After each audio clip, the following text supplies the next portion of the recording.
No dia, no dia em que na instituição de acolhimento, os cuidadores, e quando eu falo cuidadores, eu estou colocando todas as funções das pessoas de uma instituição. Cuidadores no seu amplo e total sentido. Todas as pessoas. No dia em que os cuidadores da instituição começarem a perceber que aqueles que estão ali para serem cuidados, eles vivem carências, a gente vai começar a fazer um trabalho de sustentação. A carência é sempre de alguma coisa que será necessária um dia para a construção de algum caminho para aquela pessoa. Gosto da palavra acolhimento por isso, porque se essas crianças se sentirem acolhidas como pessoas, não é acolhidas porque são doentes ou pobres ou limitadas ou sem teto ou sem comida, não é nesse sentido, não. Isso é uma obrigação nossa, mas acolhidas no sentido afetivo. Aí elas começarão a se preparar nesse lugar que é provisório. A casa de passagem é uma coisa provisória. Mesmo quando chega ao final de um período, quando completando 18 anos de idade, vão ter que sair de lá. Muitas das instituições cuidam também dessa preparação para aqueles que permanecem ali e não encontraram uma família. E ao sair, já têm instrumentos para não se deteriorarem no mundo, fazem isso. Mas é preciso que a gente entenda essa questão das carências das crianças e dos adolescentes. Antes de qualquer coisa, é preciso que a gente tenha essa visão.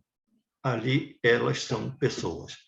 Eu fui criança num tempo em que era muito comum, eu vivi parte da minha infância no interior, bem interior mesmo, e os adultos diziam assim, os adultos estavam conversando, isso era comum naquela época.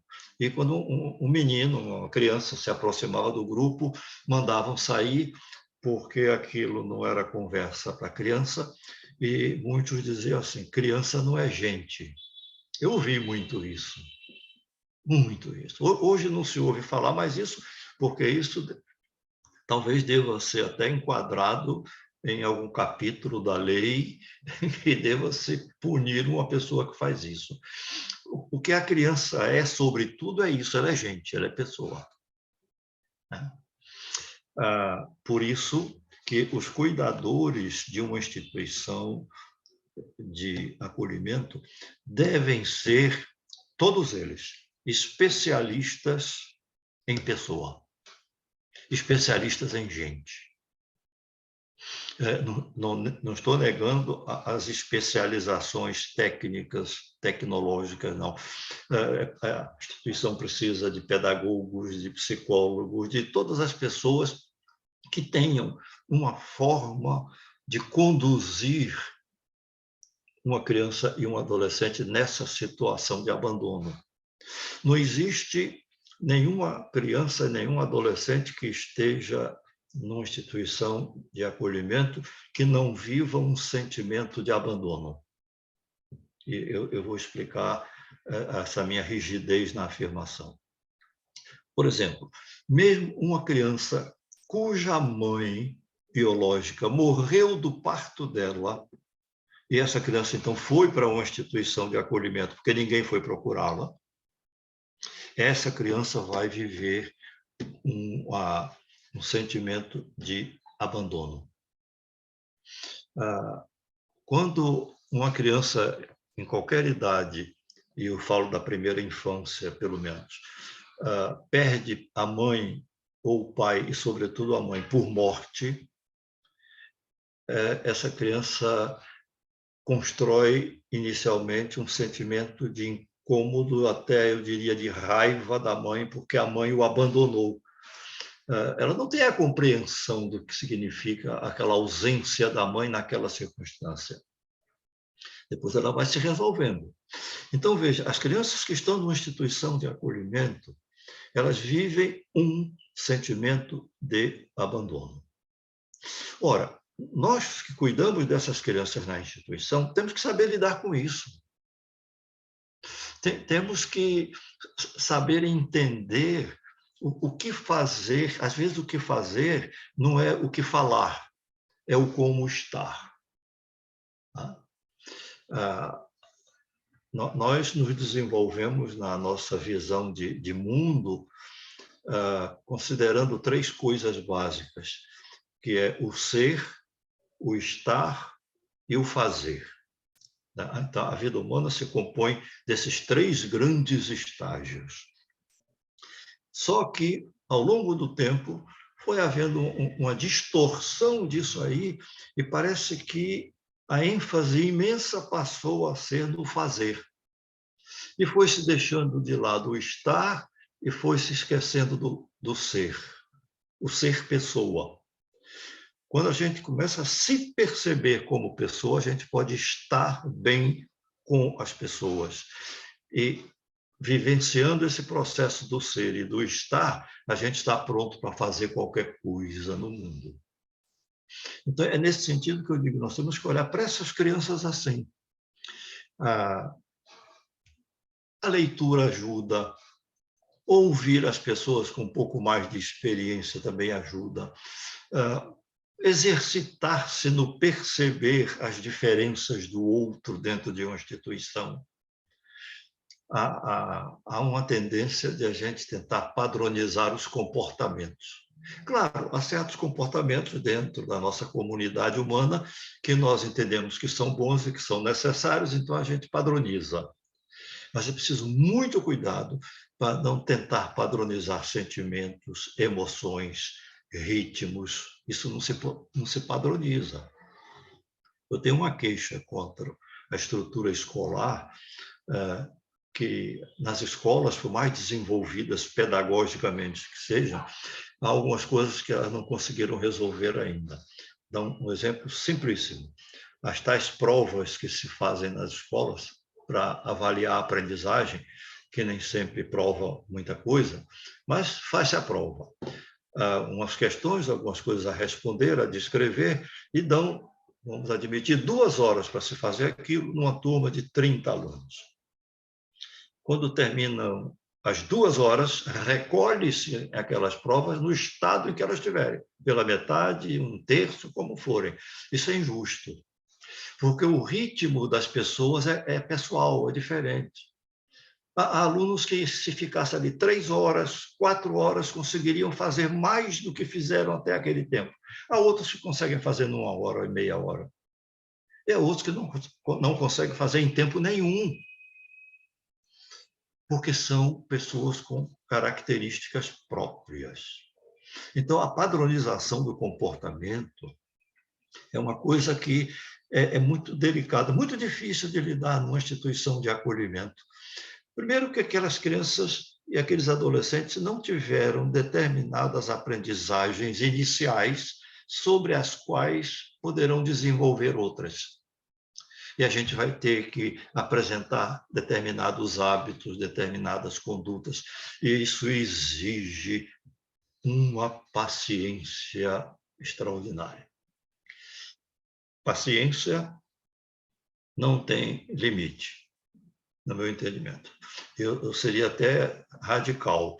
Eu diria que a paciência é infinita. Se não for infinita, não é paciência. É, no máximo, tolerância. Porque a tolerância é uma coisa assim. Eu tolero você, vou tolerar por um tempo. Mas, passado esse tempo, eu vou torcer o seu pescoço. Isso é tolerância. Paciência, não. A paciência anda por um outro caminho. Uma vez eu estava falando sobre isso para um grupo de professores, num congresso, sobre essa paciência do professor com o aluno, porque eu dizia que na sala de aula é o lugar dos que não sabem, a escola é o lugar dos que não sabem. Portanto, eu não tenho que reclamar nada dos alunos quando eles não sabem, porque ali é o lugar dos que não sabem. E então eu falava sobre a paciência em relação a isso, E uma professora não gostou muito do que eu estava dizendo, me interrompeu e disse: professor, o senhor é professor, o senhor disse que foi professor em sala de aula durante 40 anos, e é verdade.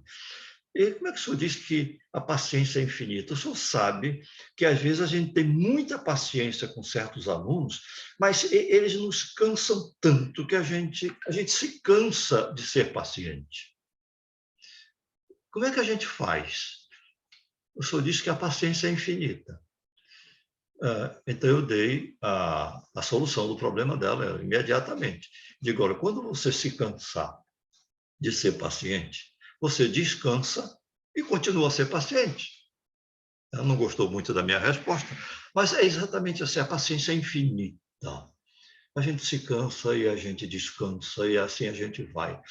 Quando as pessoas percebem a nossa paciência, a gente já construiu um bom caminho na direção pedagógica, na direção comunitária, social. A instituição de acolhimento vai lidar muito com essa questão. Eu até sugeriria uma coisa assim, que nas instituições se fizesse uma coleção pequena de livros de leitura obrigatória para as principais pessoas que trabalham na instituição. Independentemente de se tem os doutorados e pós-doutorados, o que for, não importa. Seria como se fosse uma leitura obrigatória, fazer uma seleção, para que as pessoas pudessem ler de uma maneira sucinta aquilo que é básico, fundamental, sobre uma criança, sobre um adolescente, como é ser uma criança naquela situação, ser um adolescente. A criança é imediatista, o adolescente também, mas o adolescente tem medo do futuro, a criança não tem provavelmente ainda medo do futuro, mas a criança está às voltas com o seu momento de dificuldade, de isolamento. E como é que a gente lida com isso? Nós já temos hoje uma bibliografia imensa de fácil compreensão em relação a essas questões. Então, a instituição precisa estar não preocupada com a preparação das pessoas que trabalham ali. Eu acho que a preocupação não é saudável. A gente, em vez de estar preocupado, a gente devia estar ocupado com aquelas pessoas da instituição. Vamos nos ocupar delas, o que é que elas precisam, o que é que elas precisam perceber, refletir, pensar, perguntar, encontrar caminhos. Eu estou lembrando agora aqui de um fato, quando eu fui falar numa escola, aqui no interior de Pernambuco, uma escola pequenininha, da rede municipal, de uma cidade que eu acho que não tinha 8.000 habitantes, se tanto. Uma cidade muito pobre, não vou dizer o nome dela aqui, porque eu estou perto dela, e me convidaram para eu falar para os professores. Quando eu cheguei lá, era uma palhoça, um telhado coberto de palha. Havia uns 80 pessoas, quase todos professores ou coordenadores ali, da única escola municipal que havia na cidade. Tinha um portão de madeira caindo aos pedaços, assim, abriram para eu entrar, e nesse portão tinha um homem já de certa idade, ou de uma idade incerta, porque eu não sabia a idade dele. Então, ele estava lá parado, no mesmo ambiente que eu ia falar. E eu falei as minhas coisas, e ele estava ali no portão, em pé, o tempo todo junto do grupo, me ouvindo também. Quando eu terminei, os professores foram saindo, eu fui saindo também. Quando eu fui saindo por esse portão, esse homem me pegou pelo braço e disse: professor, venha cá. Eu vi tudo o que o senhor disse. Eu entendi pouco do que o senhor disse, mas eu entendi uma coisa. Eu sou analfabeto, não sei ler nem escrever, e trabalhava numa escola, né? Ele era porteiro, fechava e abria o portão. Eu não sei ler e não sei escrever, então eu não faço nada por essa escola. E eu ouvi o senhor falar umas coisas aí, eu fiquei agora assim, o que é que eu estou fazendo aqui? Eu não sei fazer nada. E eu disse para ele o seguinte: olha, o senhor faz a coisa mais importante que existe aqui nessa escola. Disse, eu? É. Se não fosse o senhor, ninguém aprendia nada nessa escola. Disse, mas como? Disse, eu sou que abre a porta para as pessoas entrarem na escola. Se o senhor não abrir a porta, ninguém entra. Então, o que o senhor faz tem uma importância imensa. Ele ficou olhando para mim assim, e eu nunca esqueci o semblante de alegria dele. Até hoje, faz anos. Ele era a pessoa mais importante da escola, porque ele abria a porta para a escola, para entrarem na escola. Nós abrimos a porta da instituição para as crianças. E essas crianças, esses adolescentes, precisam ver em nós o que nós estamos querendo ver neles. Tá? Eles precisam ver em nós o que nós queremos ver neles. Isso é uma norma de cada família. Os pais ensinam coisas extraordinariamente boas aos filhos. Explicam, mostram, dão exemplo, exige isso, mostra aquilo, aquilo outro. E muitas vezes os filhos não aprendem e muito menos não apreendem aquilo, não incorporam aquilo. E a gente pergunta por quê? Porque as crianças não estão muito atrás de explicação, elas estão atrás de exemplificação. Eu posso explicar coisas muito boas para uma criança e para um adolescente. Posso explicar. Elas podem até entender, mas se elas não conferirem a explicação com uma exemplificação, aquilo não tem sentido pedagógico. Foi por isso que eu disse, as crianças querem ver em nós aquilo que nós estamos querendo ver nelas. Se eu quero ver nelas honestidade, responsabilidade, compreensão, determinação, N coisas boas, elas precisam ver isso em mim. Dentro da instituição, é uma das coisas mais importantes que as pessoas podem fazer para aquelas crianças e os adolescentes que estão lá. É eles perceberem nessas pessoas, não importa qual seja a atividade do cuidador, importa que as pessoas que estão sendo cuidadas percebam a motivação, percebam a postura dessa pessoa, no sentido não é só físico, corporal, mas a postura emocional diante daquelas crianças. Dar a comida, quase todos nós damos. Dar um banho, vestir uma roupa, dar algumas normas, isso não é difícil. Isso não é difícil.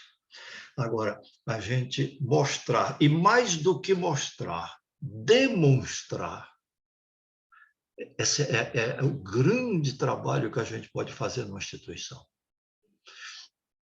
É verdade que na instituição nós lidamos com crianças e adolescentes com as mais variadas histórias, às vezes terríveis, que deixaram marcas neles, marcas que talvez perdurem para o resto da vida, embora eles, se tiverem oportunidade, podem transformar aquelas marcas das experiências amargas em marcos de um novo começo da sua vida pessoal. Quando a gente, na instituição, consegue ajudar aquelas pessoas que estão sendo cuidadas, a gente consegue ajudar que elas transformem as marcas da sua história em marcos de um novo começo de vida, nós temos feito tudo. Porque o tudo é feito quando a gente faz o que sabe e o que pode. Aí a gente fez tudo. Mas é insuficiente. Sim, mas foi o tudo que eu pude fazer. Esse é o limite da gente também. Quando a gente faz o que sabe e o que pode, a gente fez tudo. Então, vejam só, as carências das crianças da instituição. Eu, numa instituição, preciso ser especialista em gente. Pai e mãe precisam ser especialistas em gente na relação com seus filhos. Professor numa sala de aula precisa ser especialista em gente, porque o que ele pretende fazer em favor daqueles alunos, ele tem que entender que são pessoas com suas peculiaridades. Um grande educador francês antigo, ele disse uma coisa muito interessante. Foi Montaigne o nome dele. Ele disse: a criança não é uma garrafa que se deve encher. A criança é um fogo que se deve acender. Achei muito interessante essa descrição dele. Que a gente pensa que é encher, é colocar coisas, normas, regras, conceitos, ideias. Mas essas coisas têm a sua finalidade, são boas em determinadas circunstâncias. Mas isso tem o seu limite e tem a sua limitação. A criança é como se um fogo que se deve acender. E a gente vai se admirar de como algumas chamas brilham mais do que outras, algumas chamas são mais quentes, outras não, nem tão quentes, as chamas são diferentes. A gente tem que despertar isso. E junto com isso, antes que eu me esqueça, porque eu já vi que o tempo que eu tenho aqui não vai dar, mas antes que eu esqueça, veja, com isso, eu tenho que olhar para essas crianças como sendo eu cuidador, seja qual a função que eu exerça, eu tenho que lembrar que cuidar, a palavra cuidar tem origem na palavra curar. O cuidador é o que cura. Tanto que na linguagem jurídica não tem uma pessoa que chega a uma situação que não pode mais ser responsável por si, nomeia-se o quê? O curador. Né? O curador. O curador é o que cura. Né? Quando a gente assume uma responsabilidade por uma pessoa, por exemplo, com deficiências, juridicamente, a gente recebe um documento que é a curatela. A gente é o curador. Antigamente existia, eu não sei se hoje ainda falam, como eu sou assim do interior, como eu já disse, em algumas cidades pequenas do interior, eu estou falando de 80 anos atrás ou mais, chamava-se o padre de cura, o cura da igreja. Não é porque o padre cura, cura no sentido de que cuida. Era um curador, era um cuidador. Até a gente poderia mudar um pouco, em vez de chamar pai e mãe, a gente chamar curador e curadora, porque a gente cura os filhos. Né? Ninguém ia entender, porque a palavra já foi dado outro significado a ela. Mas veja, a criança não é essa garrafa para a gente encher, está cheia, pronto, fizemos tudo. Fizemos não. A criança é um fogo próprio, é uma energia própria que a gente deve construir condições para que ela se desenvolva. É que eu estou aqui numa sala do meu consultório, não estou em casa, mas se eu estivesse em casa eu ia mostrar para vocês um desenho que um adolescente que eu acompanho aqui no consultório, em psicoterapia, ele chegou há pouco tempo atrás com esse desenho que ele fez em casa e disse: eu trouxe um desenho para você, é seu, tome, me deu o desenho. E esse adolescente está aqui por N problemas, e um deles é que ele não fala com ninguém, não se comunica com ninguém, é sozinho, não fala nada. E quando ele me entregou o desenho que eu olhei, primeiro descobri que ele é um artista extraordinário. E ele desenhou a fisionomia de uma pessoa jovem. E aquele era a forma dele dizer: já que eu não posso falar, que eu não sei falar as coisas, eu vou mostrar quem sou eu. E com esse desenho, ele me disse tanta coisa quando eu olhei para esse desenho. E quando eu consegui passar para ele o que eu tinha percebido no desenho, ele destravou a língua e não parou mais de falar. E meu problema agora é fazer com que ele fale um pouco menos. Veja, há coisas que só surgem com a presença. É por isso que eu questiono um pouco esse meio de comunicação, que é uma presença estereotipada. Eu não gosto muito de fazer isso, sabe por quê? Porque eu estou vendo algumas das pessoas que estão aqui, estou vendo só 4. Daqui a pouco tem um, bota o nome, outro aparece, depois desaparece. Um aqui já desapareceu. E eu fico inquieto, mas por que desapareceu? Eu sei que estão ouvindo, estão fazendo paralelamente alguma coisa. Muito interessante essa observação. As crianças estão dispersas, as crianças elas estão buscando um mundo dentro da instituição. E a gente bota os limites, usa mais o não do que o sim, e às vezes é necessário, mas é preciso saber como fazer. Por isso que eu disse, a instituição são as pessoas. O ambiente físico, toda aquela estrutura organizacional que é necessária, que é boa, que ajuda muita coisa, aquilo não é a instituição. O colégio de que eu falei, que fechou, não é mais colégio, porque não tem professor e não tem aluno. A instituição sem nenhuma criança, eu vi falar, não lembro onde, de uma instituição que fechou porque não tinha mais criança e adolescente necessitando ir lá para a instituição de acolhimento. Ela fechou provisoriamente, eu suponho. Então, não é mais instituição, é uma casa, é um imóvel com uns equipamentos, com umas coisas, porque a instituição são as pessoas. Olha, eu vou ter que resumir um pouco, eu nem sei quantos minutos eu ainda tenho. Eita, não tem? Pode ficar à vontade, doutor. Não, eu estou à vontade. Por mim, eu falo até Pode falar meia-noite. aí até umas 5h30. Mas eu sou disciplinado. É porque eu relacionei aqui 31 coisas que eu queria dizer. Eu anotei aqui. Eu já disse 5. Né? Então, não tenho a pretensão de dizer as 31, evidente. Mas eu não queria deixar de dizer algumas coisas assim mesmo, sem evoluir muito na explicação delas. Por exemplo, ama-se uma pessoa não pelas qualidades que ela tem, mas pelo fato de ela ser pessoa. Ama-se um filho, por exemplo, não pelo fato de ele ser filho, mas somente isso. A gente ama-se porque ele é uma pessoa. Ama-se a pessoa e não a qualidade da pessoa.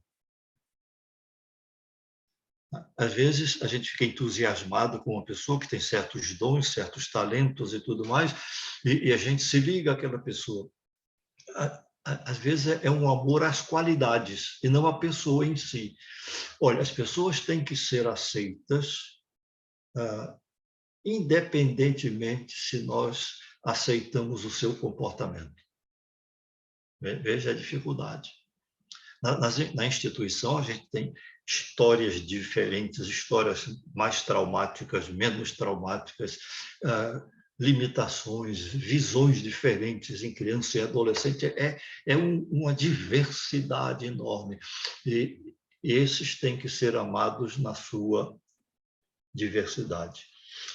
A instituição é uma coisa interessante. É como se fosse uma pessoa com uns tentáculos cuidando dos outros, como se fosse assim. Eu estava lembrando uma frase, uma linha de um poema de Mário Quintana, poeta gaúcho. Eu gosto muito dele pela simplicidade dele. Então, ele disse que amar é mudar a alma de casa. É como se a gente mudasse a alma da gente para uma outra casa. Aí eu fiquei pensando nisso e lembrei que na instituição eu podia dizer uma coisa parecida com isso que Mário Quintana disse. Ele disse: amar é mudar a alma de casa. Eu acho que na instituição a gente tem a oportunidade de mudar a casa da alma, mudar o ambiente interno da pessoa, no sentido não de fazer uma intromissão na individualidade dela, mas oferecer circunstâncias em que ela se perceba acolhida. Isso é muito parecido com o que as pessoas idosas necessitam. E em pessoa idosa, eu tenho experiência, né? Embora, quando eu completei 86 anos, no ano passado, uma pessoa chegou para mim e disse: me diga uma coisa, como é ter 86 anos de idade? Isso eu não sei, não, nunca tive, é a primeira vez. Eu não sei como é que é isso, eu sou inexperiente, né, nessa questão dos 86. Daqui a um tempo você me pergunte que eu talvez possa dizer alguma coisa. Mas uma coisa eu sei em relação às pessoas idosas. Alguém me disse outro dia, me perguntou o que é que uma pessoa idosa mais gostaria que se fizesse para ela. Eu sei a resposta, está na ponta da língua. O idoso gostaria de se sentir acolhido pelas pessoas. O mesmo tipo de sentimento de quem está desvalido numa instituição de acolhimento, criança e adolescente. O que é que mais eles precisam? É se sentir acolhido. Eles não precisam tanto de coisas, eles precisam de pessoas. Eu sou um batalhador da preparação das pessoas para lidar com pessoas. Professor, por exemplo, ele tem que ser o especialista na disciplina que ele vai ensinar, mas antes disso ele tem que ser um especialista em gente. O cuidador, e aqui vamos nos restringir à instituição de acolhimento, ele precisa saber fazer aquelas tarefas para o qual ele foi contratado para o serviço, ou como voluntário, ou seja, como for, mas ele precisa ser um especialista em gente. Isso não é difícil. Isso não vem só por uma leitura, por umas conversas que a gente ouve, vem por uma experiência pessoal, mas esses instrumentos ajudam muito. Eu sou muito partidário de conversa. Eu não sei fazer palestra, eu não sei fazer conferência. Me convida, eu aceito, mas eu vou lá, engano todo mundo. Eu chego lá, vou conversar sobre o assunto. Conversar eu sei. As pessoas não sabem bem o que significa conversar. Nem o mesmo sentido da palavra conversar.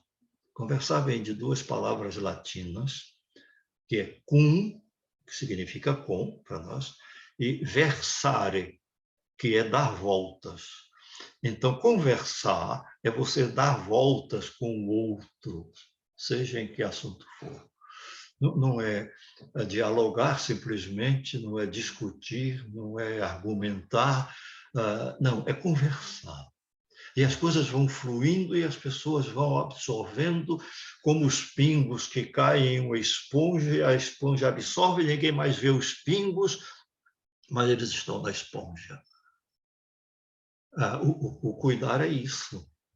É nesse sentido que a instituição de acolhimento pode fazer um grande trabalho de preparação para o presente daquelas crianças e adolescentes que lá estão e para o futuro. Em relação ao passado, a gente não pode fazer nada. Os fatos do passado não se modificam. Há uma coisa que a gente pode fazer com o passado, é mudar a interpretação desses fatos que ocorreram. Você não muda os fatos, mas muda a interpretação dos fatos. Isso é uma coisa importantíssima. O futuro a gente não muda porque ele não aconteceu. Mas o futuro a gente pode construir vivendo o presente. O que é o futuro? O futuro é uma sucessão de presentes. Eu estou conversando com vocês aqui, eu acho que quase uma hora, não sei, coisa parecida com isso. Essa hora já se foi, a gente não pode mais fazer nada com essa hora, e a gente se pergunta, o que foi que a gente fez? Como é que a gente viveu? Todos nós, como é que nós vivemos essa hora que passou? Olha a responsabilidade da gente. Então, quando eu vivo com aquelas crianças, cada momento, eu preciso viver vivendo. eu preciso estar com elas estando. Um outro exemplo aqui, que eu quero dar para vocês, eu acho que está na hora de eu terminar. Daqui a pouco eu vou terminar, porque eu estou terminando a introdução, mas vai ficar na introdução. Veja só, outro dia eu atendi uma criança aqui no consultório, não faz tempo. Toda semana ele vem naquele dia, naquela hora, e ele se senta lá no lugar, eu me sento na minha cadeira, e ficamos frente a frente. Essa criança tem o quê? Uns 8 para 9 anos. E é uma criança muito viva, muito perspicaz. Esse dia ele ficou quieto no canto, cruzou os braços e ficou olhando para mim. Eu disse, e então? Ele disse, então o quê? Eu disse, vou dizer de outro jeito, o que é que andou acontecendo? Ele disse, olha, eu vou lhe dar uma notícia, o menino me disse. Minha mãe só tem uma mão. Eu disse, como é? Ele só tem uma mão. Aí eu percebi que ele estava querendo me dizer alguma coisa diferente disso, porque eu conhecia a mãe dele e sabia que ela tinha 2 mãos. Ele disse, então me conte por que ela só tem uma mão. Ele disse, é porque às vezes ela vai me ajudar na tarefa da escola e ela escreve com uma mão porque a outra mão dela está com o celular. Ela às vezes precisa fazer uma coisa que eu peço isso, aquele deu uns exemplos lá, ela faz com uma mão porque a outra está com o celular. Até quando ela vai almoçar, ela está comendo, levando a comida assim com o garfo, porque a outra mão está com o celular. Minha mãe só tem uma mão. Eu entendi, claro, vocês entenderam também o que ele estava querendo dizer. É porque essa mãe não... E ela fazia muitas coisas importantes e interessantes para o filho, mas ela não fazia fazendo. Ela não estava estando. Ela não brincava brincando. Hoje nós temos esse desafio imenso, que é essa tecnologia da informação, que coloca esse obstáculo. Admito até, eu não estou vendo, só estou vendo umas 5 ou 6 pessoas aqui, que talvez haja pessoas aqui acompanhando a nossa conversa e que, paralelamente, estão fazendo algum trabalho, alguma coisa. Não é? Eu já vi, inclusive, pessoas aparecendo e fazendo relações disso e daquilo outro, uma máquina de calcular, e eu ouvindo. Nada contra isso, mas eu acho que isso é viver pela metade. E se a gente vive com as crianças e os adolescentes dessa forma, a gente está, ao invés de construir, a gente está cauterizando algumas partes que ainda estavam vivas. Há um autor que eu gosto muito dele, infelizmente ele morreu aos 92 anos, faz um ano mais ou menos, chama-se Humberto Maturana. Humberto Maturana era um biólogo famoso, reconhecido mundialmente. Ele era chileno e ele aplicou muito o conhecimento de biologia dele aos processos educativos. Ele tem vários livros dele em português, muito interessantes. E ele disse uma coisa assim uma vez, está no livro dele registrado isso. Ele disse, se eu estou com meu filho nos braços e estou pensando no que devo fazer para ganhar a vida, então eu não estou com meu filho nos braços. Não? É o estar estando, é o fazer fazendo. A comunidade judaica de um determinado segmento tem uma expressão que eles usam. Eles dizem assim, o que foi feito, está feito. E o que não foi feito, também está feito.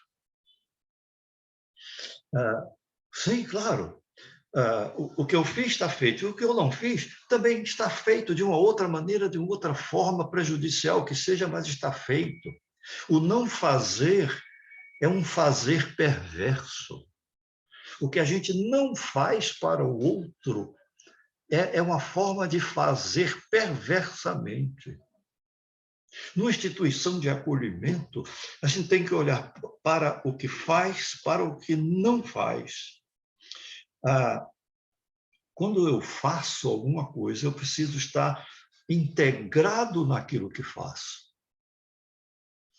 Eu sei que a forma de vida da atualidade leva a gente a fazer 2, 3 coisas ao mesmo tempo, não é?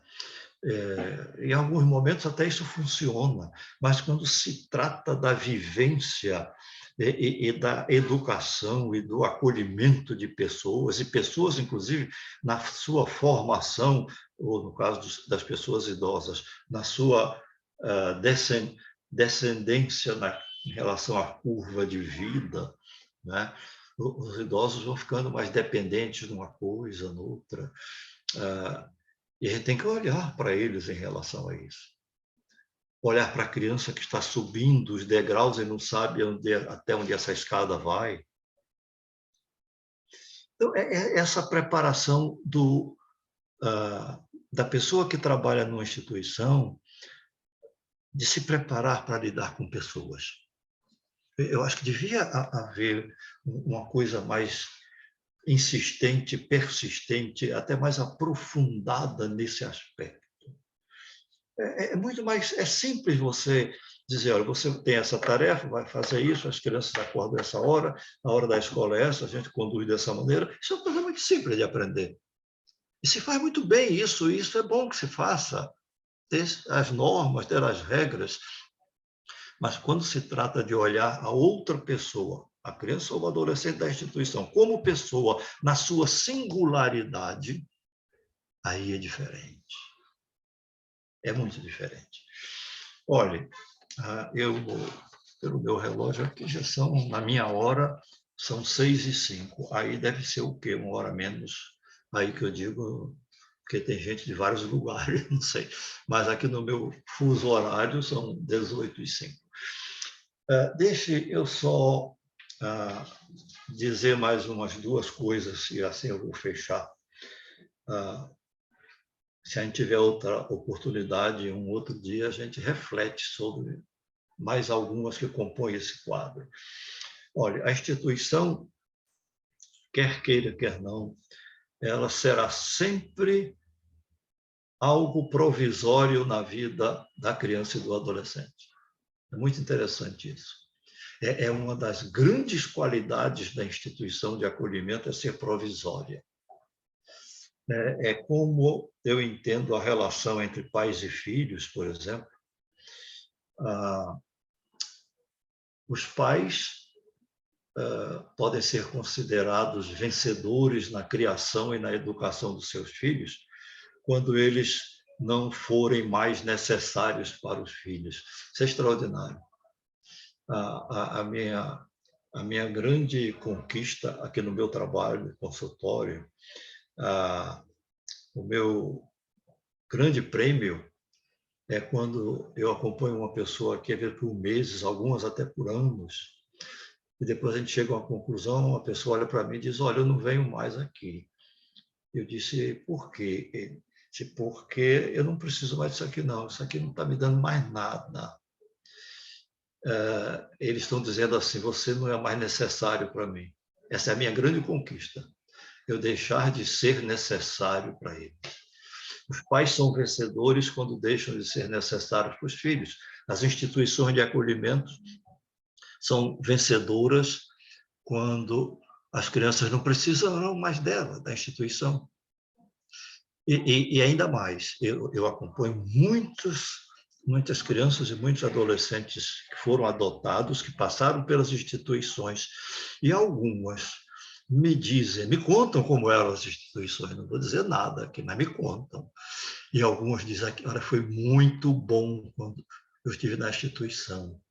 Outras não querem dizer nada, e outras fazem questão de dizer algumas coisas pouco recomendáveis, não no sentido do cuidado da forma física da coisa, mas de como elas foram colocadas de lado no sentido afetivo. Elas não tinham ninguém em que pudessem depositar uma confiança, né, uma esperança, uma compreensão, uma aceitação. E me contam isso. Pessoas adultas que passaram, quando crianças numa instituição, me contam coisas parecidas. E me contam coisas muito boas também. Muito boas. Eu atualmente tenho... Olha aí, eu tenho o pai de um adolescente que eu atendo. Esse pai foi filho adotivo e passou por uma instituição, e ele me contava como foi boa a instituição para ele. E parece que, pelo que ele me dá a entender, foi uma instituição muito limitada em certos recursos de cuidados de materiais para ele, mas havia as pessoas. Havia as pessoas. Olha, deixa eu dizer uma última coisa. Vocês podem até esquecer o que eu disse até aqui, não tem muita importância. Quando eu digo isso, aí as pessoas começam a fazer um esforço para lembrar o que ouviram. E, às vezes, lembram alguma coisa. Mas vocês podem até esquecer, mas eu gostaria que vocês pudessem lembrar dessa última coisa que eu vou dizer. Primeiro, lembrei agora, não estava na minha programação, de uma parte de um poema de Adélia Prado. Eu gosto muito de Adélia Prado. Ela disse: o amor é a coisa mais alegre. O amor é a coisa mais triste. O amor é a coisa que eu mais quero. Eu nunca esqueci disso quando eu li, porque há essa oscilação, pode ser triste, pode ser alegre, pode ser fácil ou difícil, mas é o que eu mais quero. Mas lembre-se de uma coisa: todas as crianças e adolescentes que chegam a uma instituição de acolhimento, sem exceção, elas têm um choro para ser chorado. Elas têm um choro que nem sempre conseguem chorá-lo, porque não encontrou alguém para ouvir o seu choro. Choro aqui, no seu sentido mais amplo, simbólico, figurado, e o choro físico também, fisiológico. As crianças têm um choro para ser chorado. E os cuidadores da instituição têm que ter essa percepção de quando é para ouvir o choro que às vezes não é explícito, mas vem através de atitudes, de comportamentos, de fisionomias esquálidas, de fisionomias empalecidas, doloridas. A gente tem que olhar para as pessoas naquilo que elas se representam como um todo dentro da instituição. Lembrem-se, os que trabalham na instituição, que eles são curadores. Aquilo que eu falei no começo, os curadores, o curador de fulano, a curatela em relação a fulano. Nós somos aqueles que curam as dores, que curam o que a história construiu na experiência de cada uma dessas crianças e adolescentes. Agora, para isso, nós precisamos chorar o nosso choro, nós precisamos nos encontrar conosco próprios. A gente fala muito assim em conviver bem com os outros, as tais relações interpessoais. Isso é bom, tudo bem, mas fica muito difícil eu conviver bem com os outros se eu não convivo bem comigo mesmo. Até porque a pessoa mais próxima de mim sou eu. E se eu não consigo conviver bem com a pessoa mais próxima de mim, como é que eu vou conviver com os outros? Então, a gente abre um espaço assim, dentro da instituição de acolhimento. Os cuidadores precisam se cuidar. Precisam ser cuidados também. Há três coisas que a gente poderia pensar. Para amar o outro, preciso me amar. O amar implica o amar-se. O educar o outro implica o educar-se. O cuidar do outro implica o cuidar-se. Todas as coisas que eu pretendo fazer com aquelas intenções muito boas com os outros, eu preciso antes fazer para mim, para que aquilo tenha um sentido real, que seja verdadeiro. Bom, eu já prometi terminar 3 vezes, né? Mas é a minha prática, eu só termino depois da 3ª ameaça.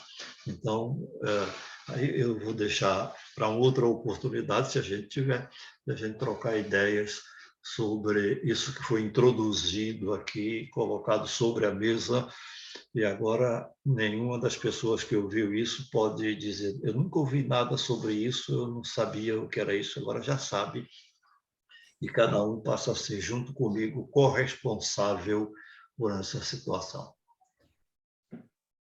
Obrigado pela paciência de vocês. Eu posso falar?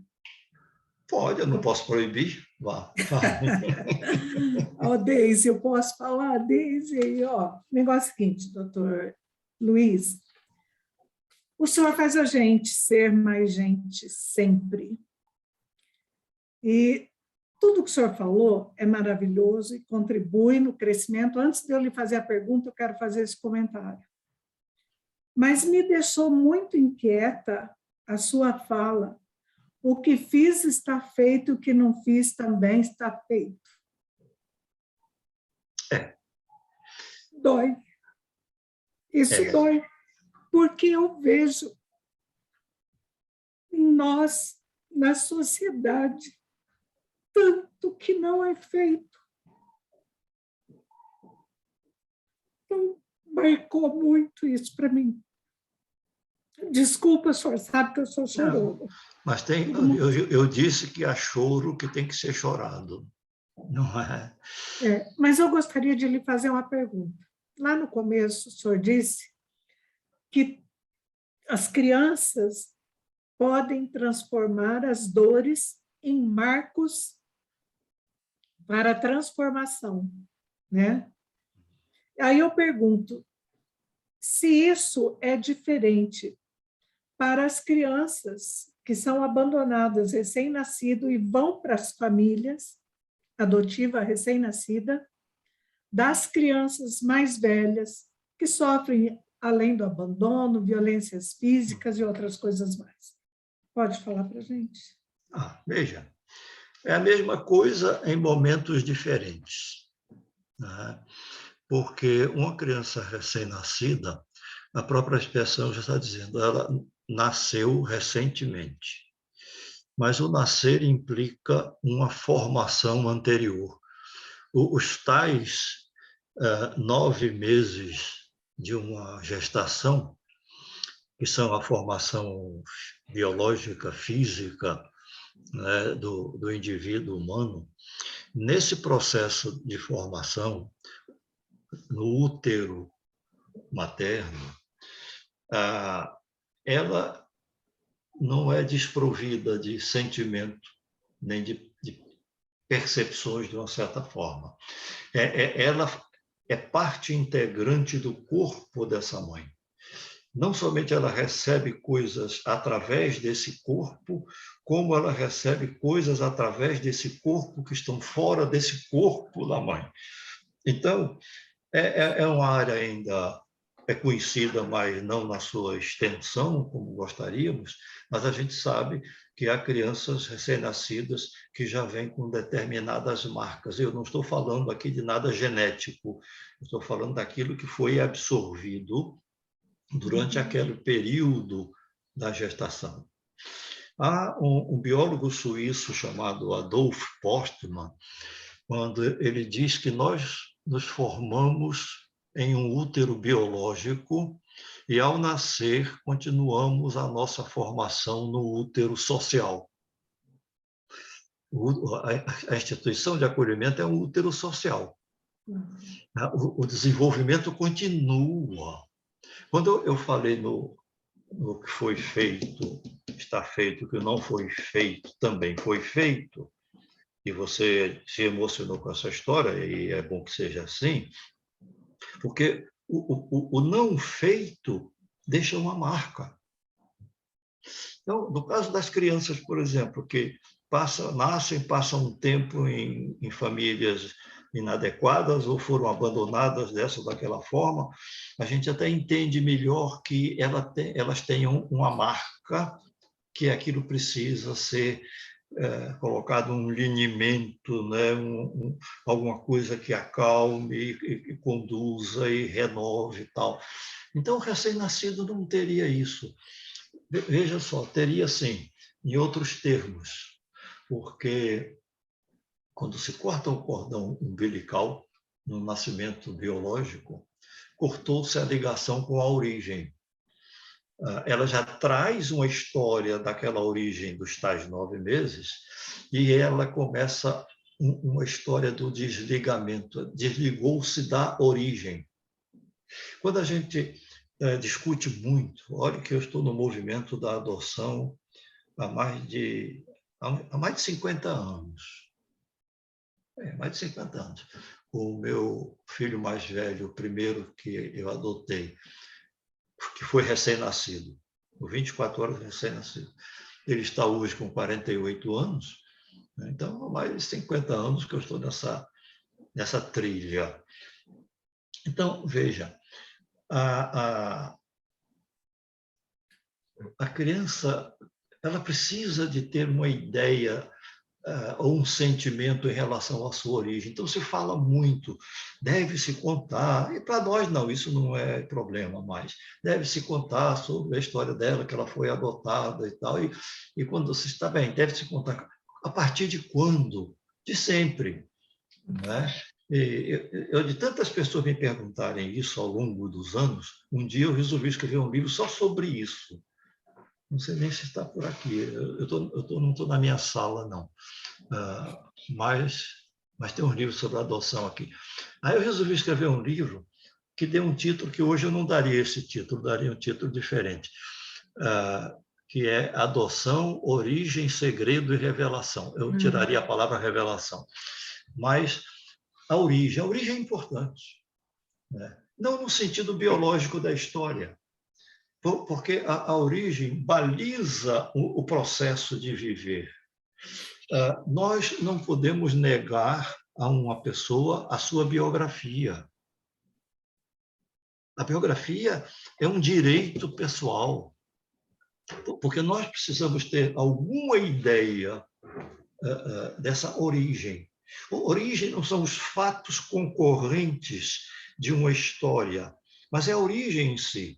Quando a gente diz, não, a criança precisa saber da sua história de adoção, não estou dizendo que uma criança que foi encontrada numa caixa de sapato no banheiro de uma loja e que foi adotada, que essa criança necessariamente precise saber que ela foi encontrada naquela circunstância, dessa forma. Não, isso não tem nada a ver com sua origem. A sua origem é outra coisa, ela nasceu da barriga de uma outra mãe, ponto. E as perguntas decorrentes disso, que a gente já está sabendo desde muito tempo, mas por que ela não ficou comigo? Quando ele escreve, pergunta, por que isso, por que aquilo? E a gente responde o que sabe, o que não sabe também está respondido. A gente responde com o não saber. Bom, eu não vou esticar muito a resposta da pergunta, não. Se houver alguma pergunta, eu me disponho a responder.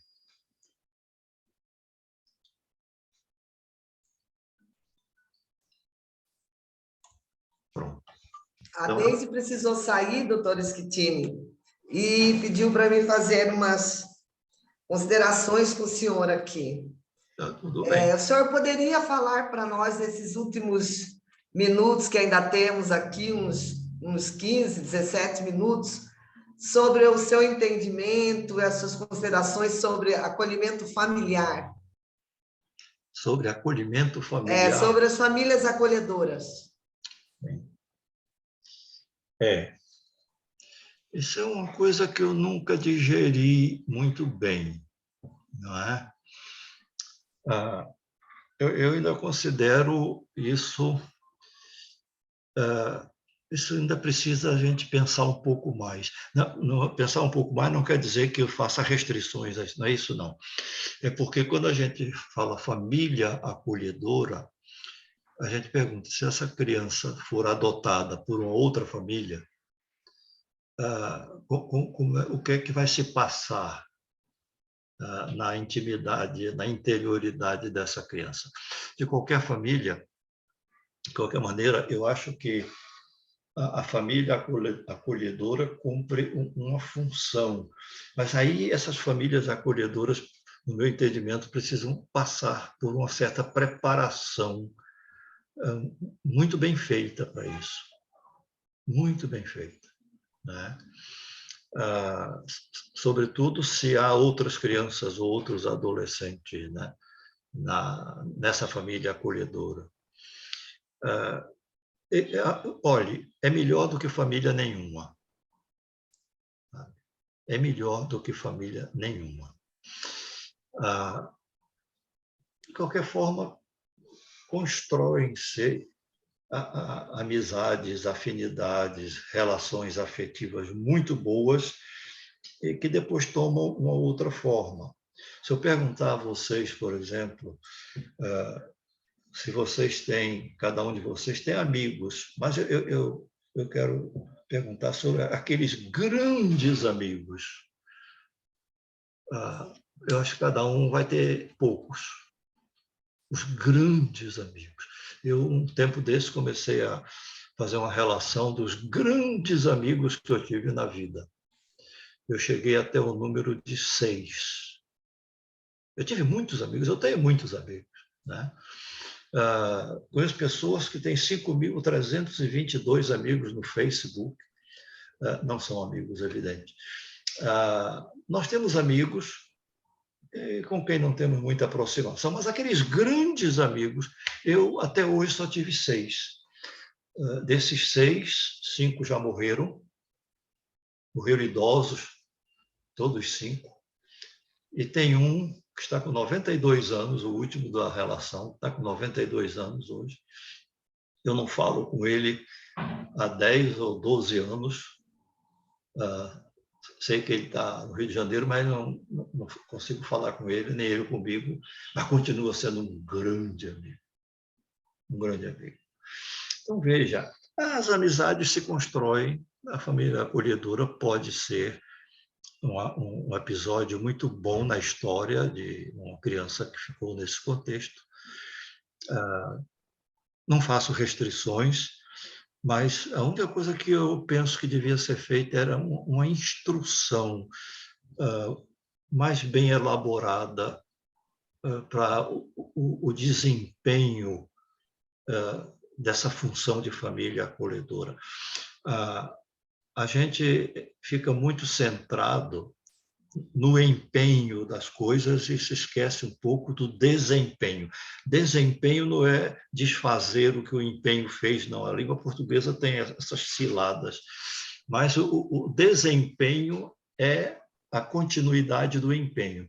Às vezes a gente se empenha em algumas coisas e tem um desempenho ruim. Então, não basta só o empenho, é preciso o empenho coadjuvado pelo desempenho. Como tem uma outra palavra, deixa eu pegar a carona aqui na pergunta, uma outra palavra que dá ensejo a gente fazer esse contraponto. A gente fala no envolvimento com as pessoas e fala, ao mesmo tempo, no desenvolvimento das pessoas. É muito interessante, parece o contrário, né? A gente se envolve afetivamente com os filhos e a gente precisa se desenvolver dos filhos, em alguns aspectos, para que eles sejam autônomos. Isso chama-se desenvolvimento, né? Então, acho que tudo na vida, como a gente a conhece, exige uma preparação que nem sempre ela é acadêmica, ela é informação estruturada, é da experiência, é da vivência, mas exige uma preparação. A família acolhedora está dentro dessa necessidade. Ok.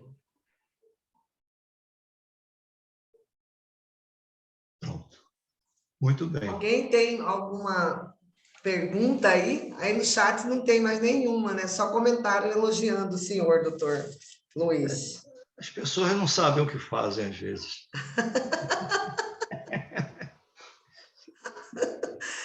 O senhor é ótimo. O senhor falou agora mesmo que não queria que nós lembrássemos da uma das últimas coisas que o senhor ia falar, que daí falou do poema da Adélia, né? Da Adélia Prado, e que nós poderíamos não lembrar mais de nada que o senhor havia dito. Pois eu quero dizer ao senhor que eu lembro de tudo e anotei tudo. Além de ouvi-lo, eu anotei. E a primeira vez que eu ouvi o senhor falando a respeito do que cuidar é curar, ficou para mim para sempre, doutor. Lhe agradeço muito por essa sua fala, esse seu insight a respeito disso, que após isso as minhas aulas, as minhas falas, inclusive agora na última gravação que eu fiz no curso do pré-natal, no módulo que eu converso com as famílias, eu falei sobre isso e citei seu nome, dizendo que isso me chamou muita atenção a respeito desse significado, e eu, como assistente social, jamais havia percebido isso quando trabalhava, né, atendendo as famílias e viabilizando, né, as curatelas, a tutoria, né, essas coisas todas, e eu não tinha percebido sobre essa importância do cuidar e desse real significado do curar. E daí, quando eu estou bastante, assim, também envolvida e desenvolvendo esse envolvimento pela questão, eu falo de que realmente é uma cura até espiritual, doutor, porque com certeza. existem várias situações que a gente encontra isso. Eu também sou mãe de origem e sou mãe por adoção. E sou habilitada como família acolhedora. E tem essas experiências na minha vida, na nossa história familiar, desse amor, desse cuidado, dessa preparação, dessa responsabilidade que nós precisamos ter, e a gente cura mesmo. A gente se cura, porque não dá para curar o outro sem se curar primeiro, não dá para amar o outro sem amar primeiro, e temos muito na nossa família esse detalhe que o senhor falou de que brincar brincando, amar amando, fazer fazendo, e colocar essa integridade totalmente, né? Se entregar sobre isso. Exatamente. Eu sou uma avó recente, estive agora recentemente na Semana Santa com uma família que mora longe daqui, e prestando atenção em todos esses detalhes com a minha neta, na educação dela, e conversei muito com o filho, com a nora, a respeito disso que o senhor acabou de falar. Então, nós estamos no caminho certo, né, doutor Schettini? É uma satisfação, Amparo, tê-lo aqui conosco. Muito pouco tempo, com certeza vamos convidá-lo para mais, porque esse projeto Fortalecer, ele tem tido resultados, né? Não comparecem aqui, mas um passa para o outro, estão aguardando as gravações, e eu tenho certeza que haverá bons frutos depois de todas essas passagens, essas falas de vocês por aqui. Você quer falar, Lindacir? Tem mais um minutinho aí. Tá desligado. Só quero agradecer mais uma vez e agradecer também Suzana, que acho que já está aí do ladinho chamando, tive a impressão. É porque eu estou na sala dela. Transmitindo um grande abraço e espero que realmente a gente possa estar em outras oportunidades, porque a cada vez que estamos juntos, nós crescemos mais. Muito obrigada, doutor Schettini. Obrigada a todos que participaram conosco. Um grande abraço. Obrigado à paciência de vocês. A gente se encontra outra vez. Tchau, um abraço a todos. Muito obrigado mesmo. Esplêndido mesmo, Tamires. Tamires está falando que foi esplêndido. Sim, tá bom. E essa voz maravilhosa do senhor, com essa paciência para falar conosco. Não, eu falo porque eu gosto. Se eu não gostasse, eu não falava, não. E me perguntaram no particular que faltou ele falar sobre as dificuldades emocionais das crianças, as perdas, os prejuízos das crianças nas instituições. Pois é muita coisa. Quando vocês organizarem uma outra situação, a gente pode pegar uma porção desses temas assim e falar um pouquinho e refletir um pouco sobre eles. Né? Há coisas que a gente pode esmiuçar mais um pouco. O que me deu para fazer hoje foi passar assim uma visão geral assim de umas coisas, mas há algumas delas aí que a gente pode fazer uma espécie de perfuração, vai lá no pré-sal, lá embaixo, e consegue encontrar umas coisas. Mas, de todo modo, obrigado pela paciência de vocês de me ouvirem. Muito obrigada, doutor. Até tá? então. Tchau. Um beijo na Suzana.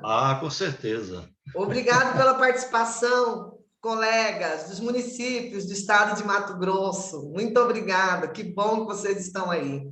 Próxima sou eu, né? Dia 4 de maio. Não perca. Vou pegar um pedacinho de cada um deles. Tchau, um beijo.